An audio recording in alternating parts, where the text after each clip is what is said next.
people of the TESKEY brothers. They're sitting on the edges. I think Josh and Sam. Yeah. No. And Liam in the middle. He's You're not family, no. Technically not, but you know, I've been trying to You marry have one of these boys for a long time, so I can technically be family. Yeah. Brother from another mother. Yeah, he is technically family now in our books. So yeah. But today in Antwerp, and what I read, you are called of something special because everywhere you come in Europe, sold out. Yeah, it's cool. Please tell me the secret so I can sell it to everyone in Europe. What's the secret? What do you have to do to become so popular? Yeah, persistence, I think, you know, it's really, music is such a slow process to sort of, to get we've been doing it for so many years, and every year, you know, we keep coming back to Europe and, or touring Australia and just keep on playing and playing and playing, and eventually your music gets further and further out there, and more and more people know of it. It just, nothing happens fast in music, I think. It's been a very slow process for us. Isn't it going too fast? You are not afraid that it's... So nothing good happens too fast. Yeah, maybe so. That you get an overdrive or that... Yeah. I mean, it feels fast in some people. I think it feels fast in many countries' eyes because it sort of pops up in certain places, but for us it's felt quite slow. I think it's been 12 years of slow burning along, steadily creeping up. Because this is not your first time that you're in Europe, no. No, this is the sixth time? Yeah. Sixth time, I think. Yeah. I read somewhere that in the beginning that you played for 50, 60 people. Less sometimes, but how do you explain the difference between then and now? What changed? What happened? Or radio? What is the recipe to become a band like the TESKEY brothers? I guess it's all kind of just been catching on. Like we releasing these albums, I guess, was kind of the start of it. We'll be playing for 12 years where we haven't had anything released, and we're just playing gigs and doing all just local stuff really down and out in Victoria. But I think as soon as we sort of released these albums, things kind of started to snowball, and then getting, you know, once they started to snowball, then other people jumping on like management and labels, and everyone sort of pushing it and getting behind it, and I think that's really like taking it to the next level as well, you know. But radio has been a big help in Europe. There's been radio stations playing it, and playlists on Spotify and things like that. Yeah, the internet's a pretty powerful tool these days. Yeah, it's just so 20 years fast, ago it wouldn't have worked like this, I don't think. Like I said, you are brothers, so in a way you were destined to become musicians, or why did you want to become a musician? Was it in the family, or was it because somebody pushed you to be one? Yeah, I mean, we had a really strong music scene in where we grew up in, you know, just outside of Melbourne, and very strong ties with all our families with music. So, you know, Liam's dad is a drummer in many bands around the area from when we were younger, and our parents sing together for many years. You know, our dad is a singer-songwriter, and lots of music in the area, lots of music in the family for all the members of the band. So did he help you or give you tips to say you must do it this way or that way? Oh yeah, I mean, he taught us guitar from a very young age, but never any, just always letting us sort of work things out on our own way, and just sort of over many years we just, you know, developing a style and sort of eventually writing songs and just coming up with different ways to do music, and we've explored into all sorts of different genres over the years. And I've always, you know, the TESKEY brothers always played as cover bands sometimes, and weddings, and also the backing band for other Australian bands, and many things like this.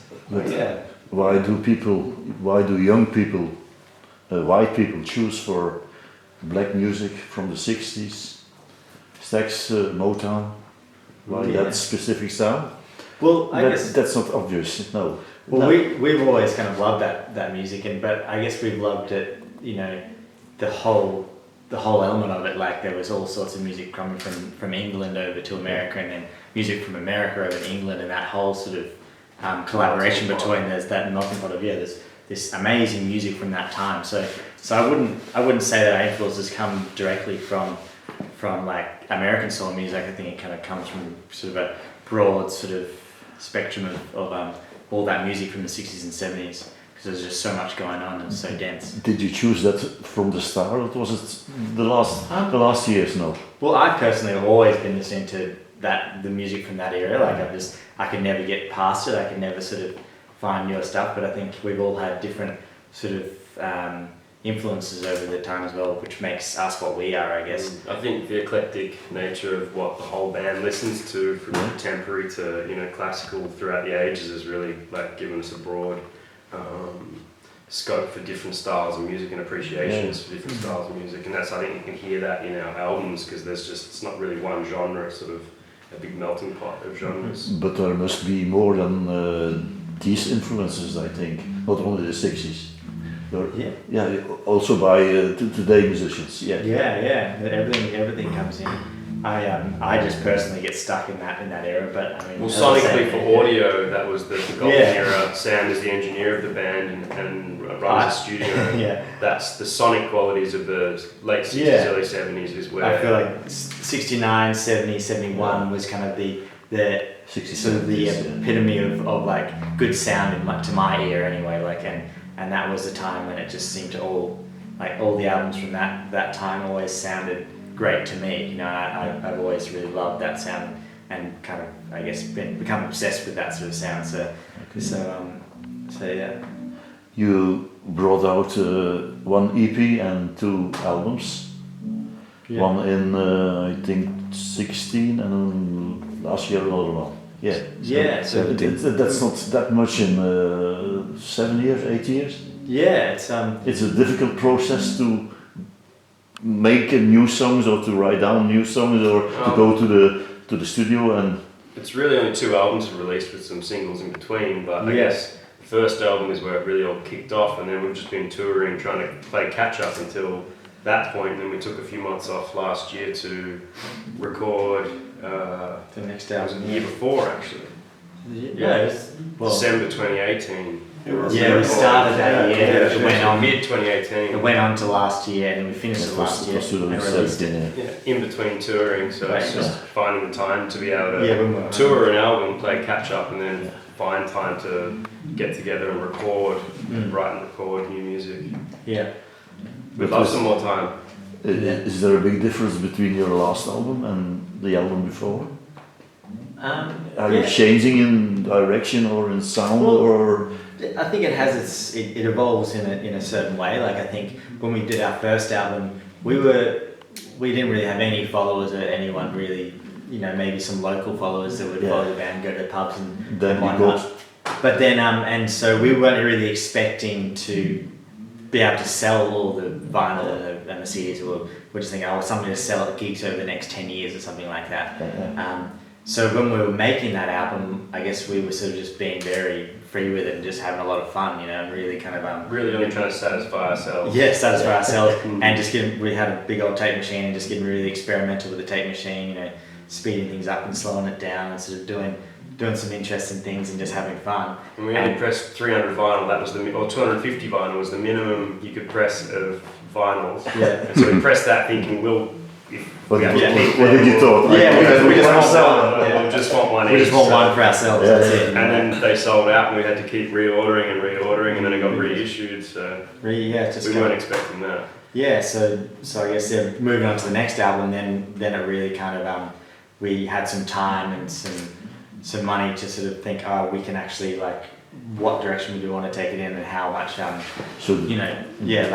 do we want to do, and what level do we want to step it up, and I think that's adding strings and sort of, and then but also the pressures of having a major labels, and then being pushed to work with a producer who we loved, but we were still a little bit apprehensive because the first album was self-produced. So working with Paul Butler was an amazing experience. Really cool, and it made for a slightly more refined, and the risk. intentional album. The risk.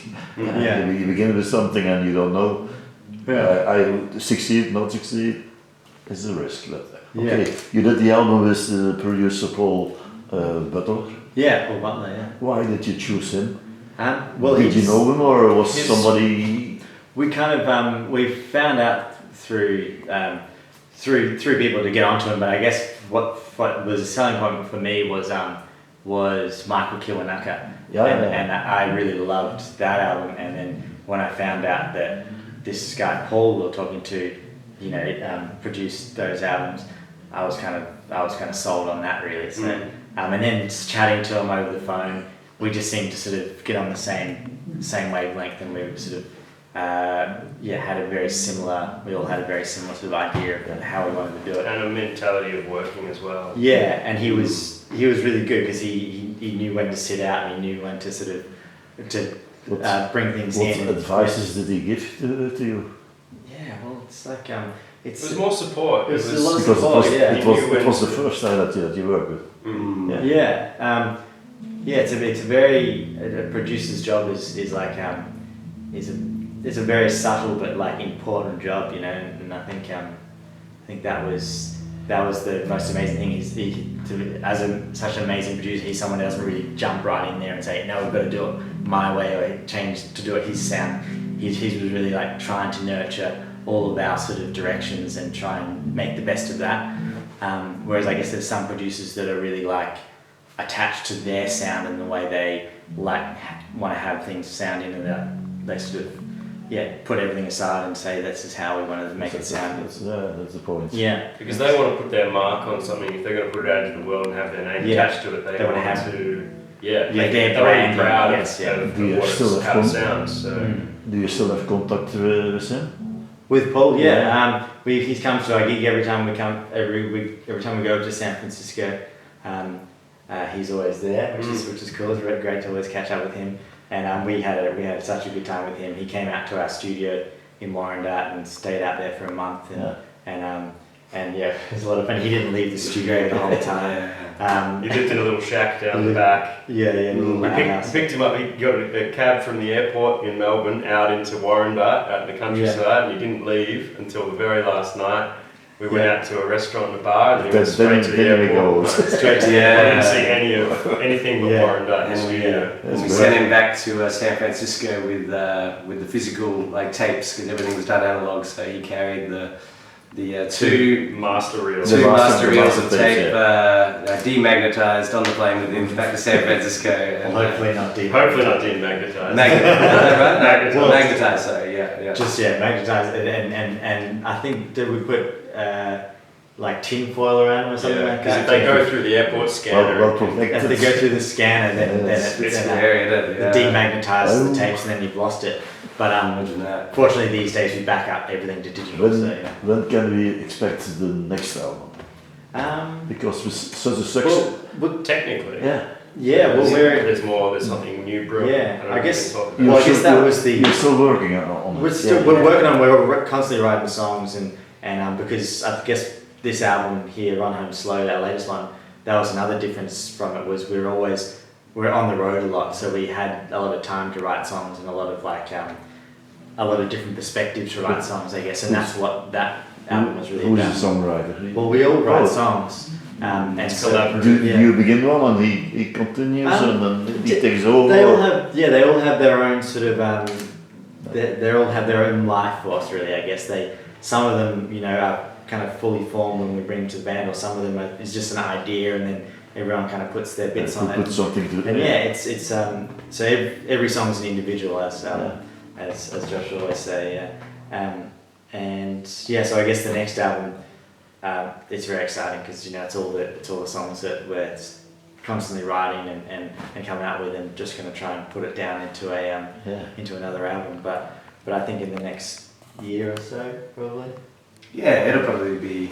It'll be a while away still. We still got lots of touring on this one still. Touring Run Home Slow. You're all from the Yarra Valley, I pronounce it well. That's correct. Yarra Valley, You're Australian young guys. Yeah. How do you feel the difference as musicians between Australia and Europe, the States? Is it different to be here as a musician, being in Australia? Yeah, it's I guess touring around Australia. Do we listen different? Maybe. I guess the Australian audience is a bit more similar to a European audience, I guess, and then the American audience is just a whole nother thing, I guess. The Americans don't hold back; they'll be whooping and cheering and hollering out. That kind of culture of blues hollering and sort of and yelping. Yeah, it's it's great. kind of really, it was something really special that we sort of realised the first time we went and played over there. And I guess we get our Australian background from over here, and so we're probably a little bit more like attentive, like the English audience, the European audience. Yeah. A little bit, a little bit more held back, more polite, I guess. That's so. Yeah. That's so. Yeah. Okay, I have some general questions to complete. Like I said, everything is going very fast, but I think you must have open items on what we call a bucket list, things that you still want to do. People that maybe you want to play with, or places that you want to go to and do concerts. I really want to play Roskilde in Denmark, big Ooh, festival that is big outside one, of Copenhagen. It's I've the been biggest- twice as a punter to I'm see sure- the music, but that's I'm sure high about on my that. list. Next year. Well, Sure about it. There's I guess that's what we're discovering is as we go along with this, and as the snowball sort of gets kind of bigger and bigger, we're realizing that we just keep getting new like milestones of things like, oh, well, where do we want to play now? Who do we want to play with now? And yeah, I guess it's always sort of growing, I guess. It's good. We have to keep raising the bar. Keep raising the bar, as we see it kind of climbing up.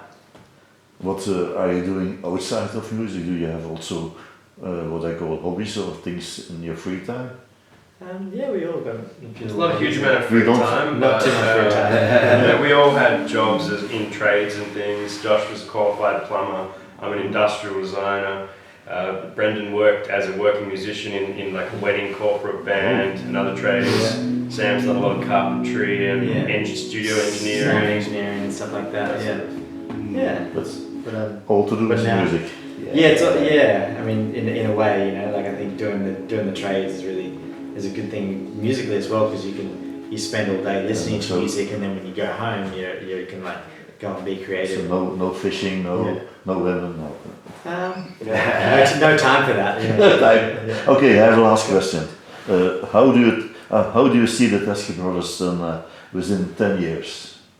Where do you want to stand, or do you still are the Teskey Brothers still maybe one brother, the other? Yeah, I reckon it's just going to be I just want it to Do be. you- do you have a plan if for we the keep this future? going, that'll be an ideal. Sort of I'm thing. hoping the If it just four sustains. of us in the band can keep going and do another good couple of albums and keep touring. I think the four of us really want to just keep growing the band slowly. We don't want to be a flash in the pan. We'd like to just keep making good music and touring and But at the end of the day, the level that we're at now is if we could keep this up for the Yeah, next 10 that's years, also fun. that would be awesome. Like we don't. it's we- far exceeded anything I can imagine we'd ever I do. feel like as soon as you get over 2,000 capacity venues, then it's a bit harder to connect to the whole audience. Like it's 2,000 cap venues are sort of the sort of optimum, I think, sort of performance. That or less, I guess. And as soon as it gets bigger, then you kind of it's hard to kind of bring everyone in the same way that we'd like to, I guess. About the show tonight, who will be on the stage on the lineup? Oh, so we're playing with The Wilson four- supporting. with trumpet and So it's Sam on lead guitar, Josh on rhythm guitar and vocals, I'm on drums, Brendan's on bass, he's not here, and then we have session musicians. We have a really great Hammond organ player, Robbie Moore from England, and then we have two horn players from New York, which is Ernest Stewart, he's originally from Philadelphia, but lives in New York, and Audrey Pound is originally from Melbourne, Australia, where we're from, but she now lives in New York. So we fly them over from the United States to come and play with us. What can you tell us about the lady that is doing the opera, the show before? Wilson, Wilson. That music is great. It's been such a pleasure. She's to also have from her on Melbourne. board. Yeah, She lived in Nashville for a long time and was working in the Nashville scene. So she's really developed her sound. She studied at BCA, I think, in Melbourne. Yeah, the Victorian College of the Arts, which is a renowned music school. So she's really done a lot of study and work to develop her sound. She's amazing. She's a real regular around a lot of scenes in Melbourne for many years. So she plays with many different musicians and sort of a lot of session work as well with lots of different artists, as a backup vocalist, and and everything. You see her popping up in many places around Melbourne over many years. So she's a very real working musician, and yes, it's been a real honour to have her on the tour there with us as well. Okay, Jos, Sam, Elaine, that were my questions. Thank you a lot for your. Thank you so much. That's called my roots time, Oh, cool. and hope to see you back in Belgium soon. Yeah. In the bigger venue. So Yeah. and have a good show tonight. Great. Thank you all. Thanks so much, guys. Thank you.